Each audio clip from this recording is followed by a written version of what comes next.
Hey, I'm Jessa, and I'm going to show you how to make a nice lotion for friends and family for Christmas, or also for yourself in the winter months. I know that people have a lot more dry, chapped skin from the cold, and I know specifically where we live, there's not a lot of humidity in the air. So I'm going to show you how to make a very luxe lotion that will keep you nice and moisturized all winter long.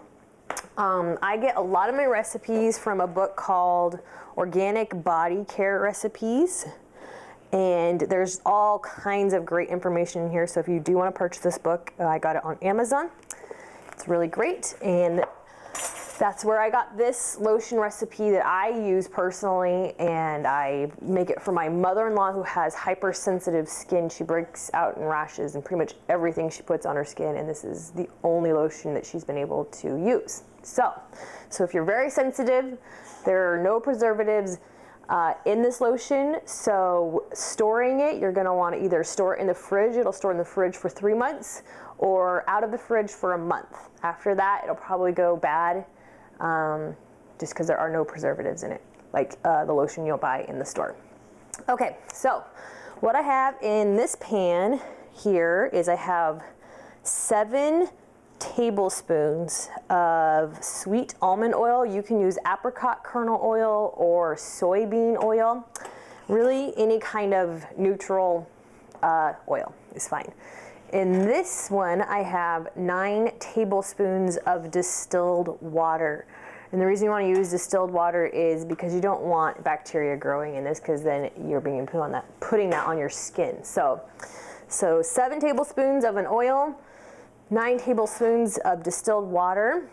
And in this pot, you're going to put your oils and your beeswax and that sort of thing. And in this pot, you're going to be doing more glycerin and water-based ingredients. So over here I like to shred mine because it melts quicker, and it doesn't expose the oils to heat for a very long period of time. So this is beeswax, and this is cocoa butter.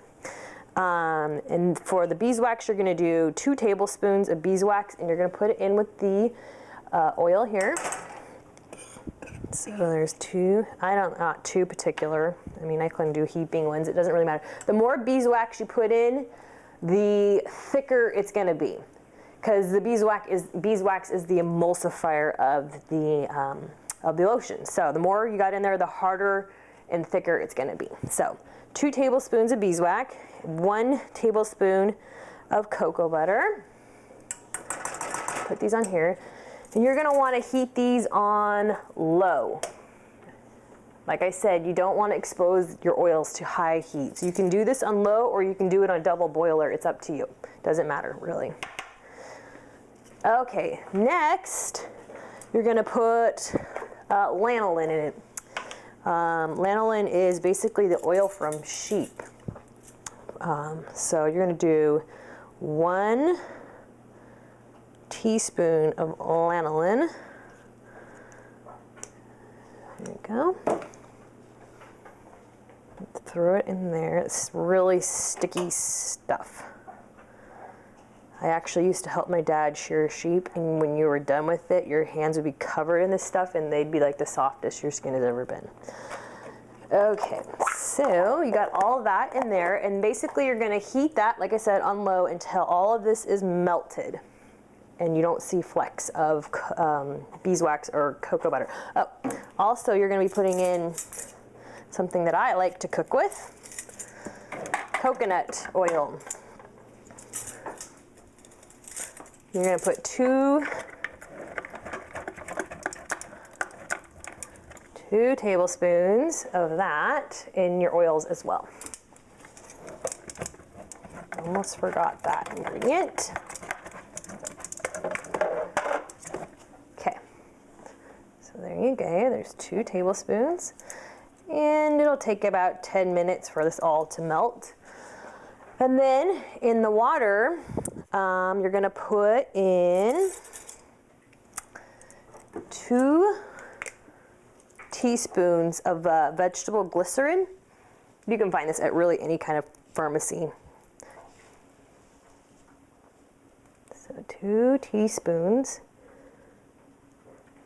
of that in there. And when the water and the beeswax combine together, that's where the emulsification takes place. So there's that.